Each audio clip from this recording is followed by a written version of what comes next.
It was a quiet afternoon when I walked through the door of my childhood home after returning from college. The house felt different, quieter, yet somehow warmer.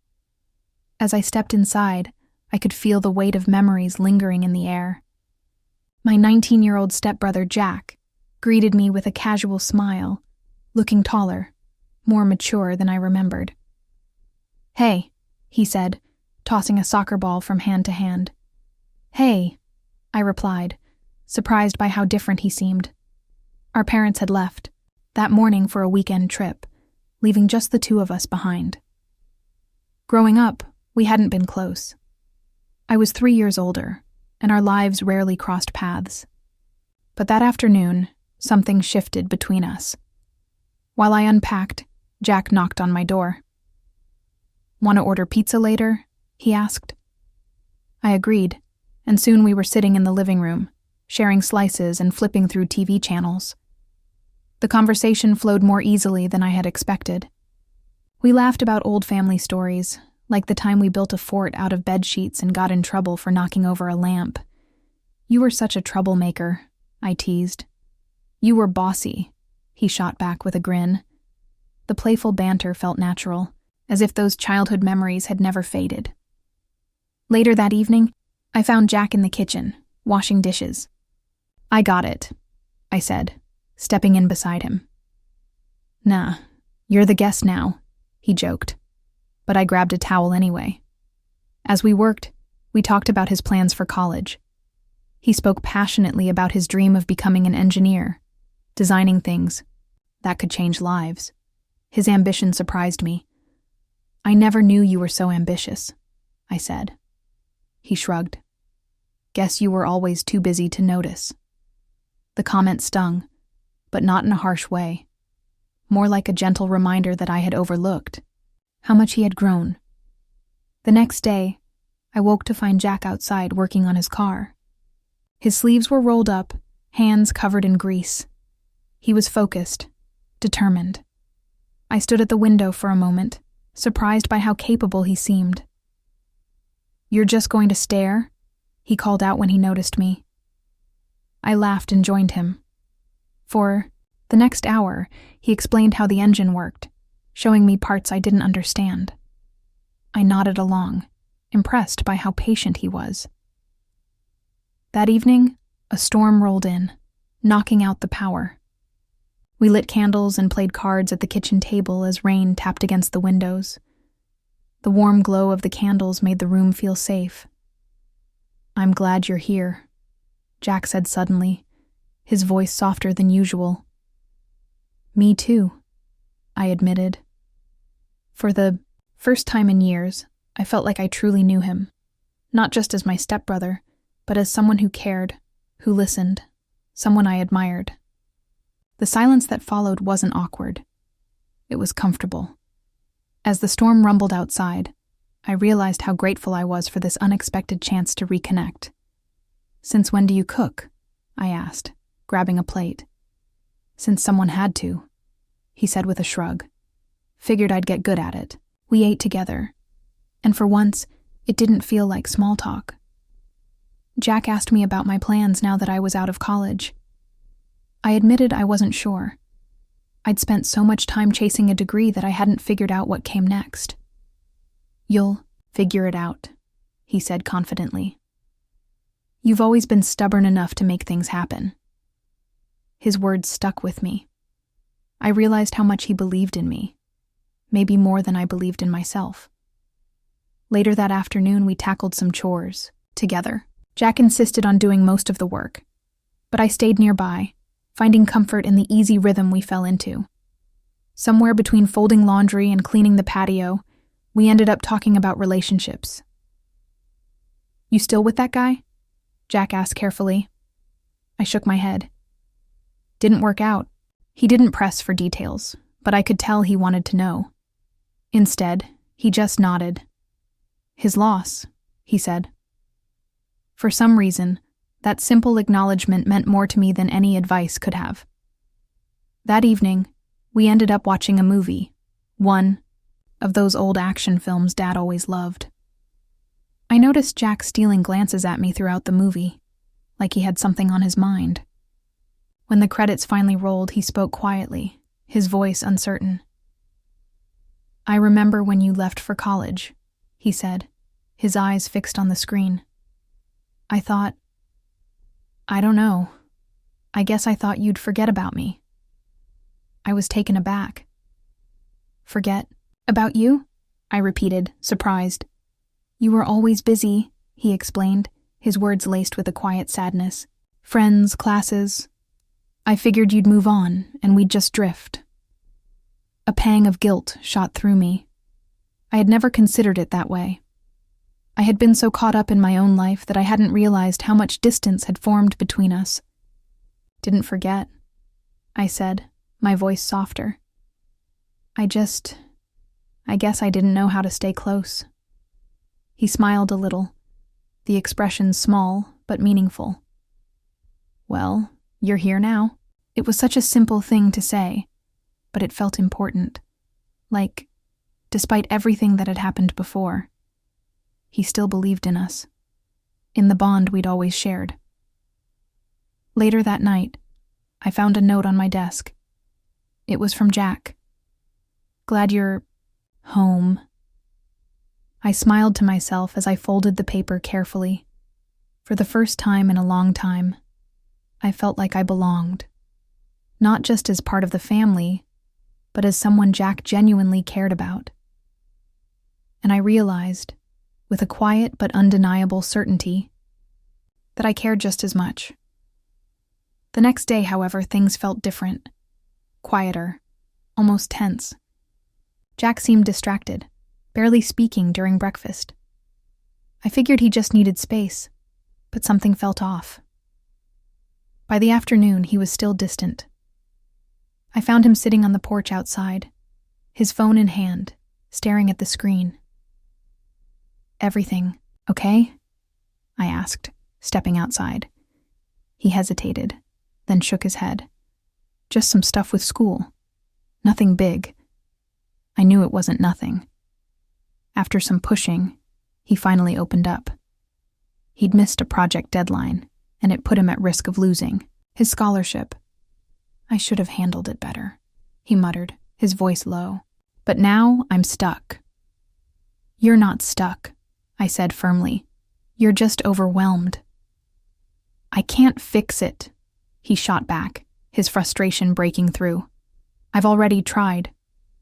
For a moment, I didn't know what to say. He wasn't just upset. He was disappointed in himself. "Maybe you can't fix everything at once," I said carefully, choosing my words. "But you can start somewhere." He didn't respond, but I could tell he was listening. That evening, I brought my laptop to the table and started typing. Jack walked past and stopped. "What are you doing?" "Helping you," I said. "If you're going to give up, at least let me try first." He didn't argue.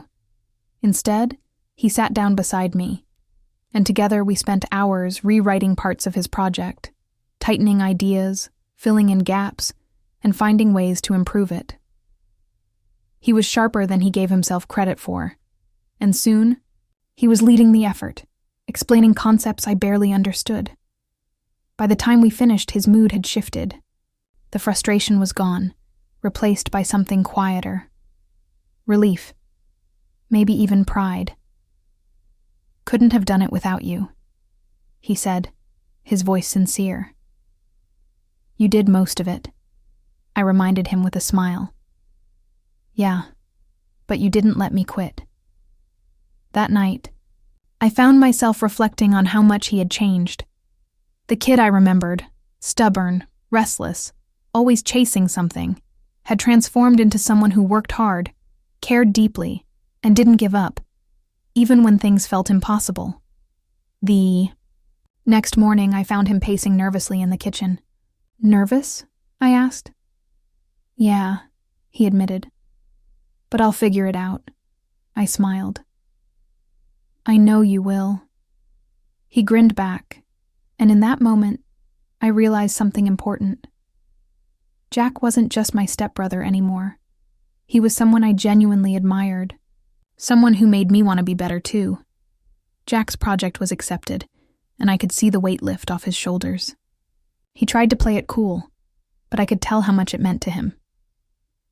That night, he seemed lighter, like he could finally breathe again. "I owe you," he said, his voice quieter this time. "You don't," I replied with a shrug. "You just needed someone to remind you what you're capable of." For the rest of the evening, everything felt normal again, relaxed, easy. I thought whatever tension had been there was gone, but I was wrong. The next morning, I found Jack unusually quiet again. He barely spoke during breakfast, just stirring his cereal in circles. When I asked if something was wrong, he brushed it off. "It's nothing," he muttered. But later, when I walked past his room, I overheard him on the phone, his voice low and uncertain. "I don't know," he said. "It's complicated." I didn't ask what he meant, but I couldn't shake the feeling that it had something to do with me. That evening, we sat on the couch watching TV, but the air between us felt heavy, charged with unspoken words. Finally, I turned to him. "Did I do something?" I asked, my voice quiet but earnest. He blinked, caught off guard. "What?" "You've been weird all day," I said. "If I upset you, you didn't." He cut in quickly. Then he paused, as if weighing whether or not to continue. "I guess I just didn't expect this." "Expect what?" "This," he said, gesturing vaguely between us. "Us hanging out, talking, actually getting along." I almost laughed, but I could tell he wasn't joking. I didn't laugh either. I didn't expect it either, I admitted, but I'm glad we did. His expression softened, and for a moment it felt like something unspoken hung between us. Something neither of us was ready to say out loud. "You're leaving soon, right?" he asked, his voice quieter now. "Yeah," I said softly. "In a few days." He nodded slowly, like he was still processing the idea. "I know we didn't always get along," I said, my voice sincere. "But I'm proud of you, Jack."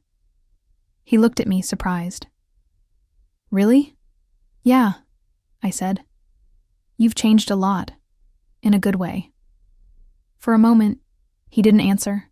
Then he smiled, a genuine smile, not his usual sarcastic grin. "I'm proud of you too," he said. "You always act like you're still figuring things out, but you've got it together more than you think." His words took me off guard, but for some reason, I believed him. The day I left, Jack walked me to my car. He stood there awkwardly, shifting his weight like he wanted to say something more. "You're going to be okay," I said. "I know you are. You too," he replied. Before I could get in the car, he reached out and hugged me quickly, almost hesitantly. "Don't wait so long to visit next time," he muttered into my shoulder. I smiled, the warmth of the hug lingering. "I won't." As I drove away, I realized something important. We hadn't just reconnected. We had built something better, something stronger. And no matter where life took us, I knew that bond would always be there. As I drove away from the house, the roads ahead felt both familiar and unknown, stretching out before me like a new chapter. The house, with its familiar walls and the memories that lived within them, grew smaller in my rearview mirror. But I felt something inside me grow, something stronger, deeper. For the first time in years, I wasn't leaving behind just a house, or even just a stepbrother.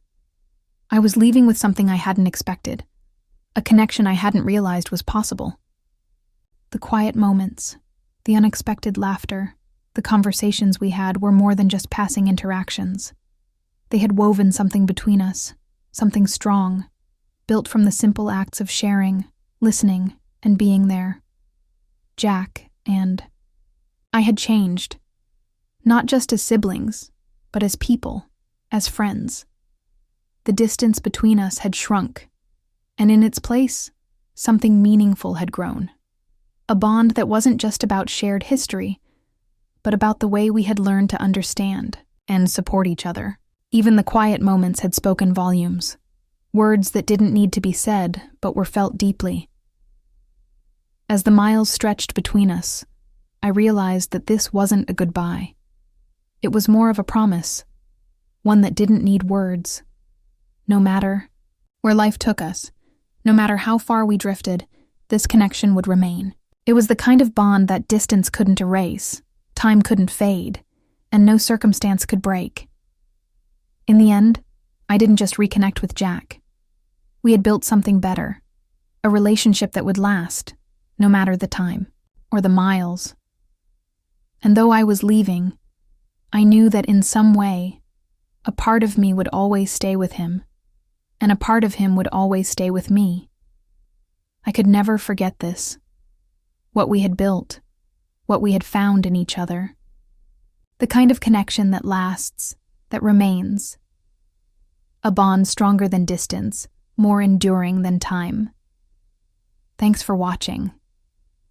If you enjoyed this story, don't forget to like, comment, and subscribe for more heartfelt moments. Remember, connections can grow in the most unexpected ways. Sometimes all it takes is a little time and understanding. See you in the next video.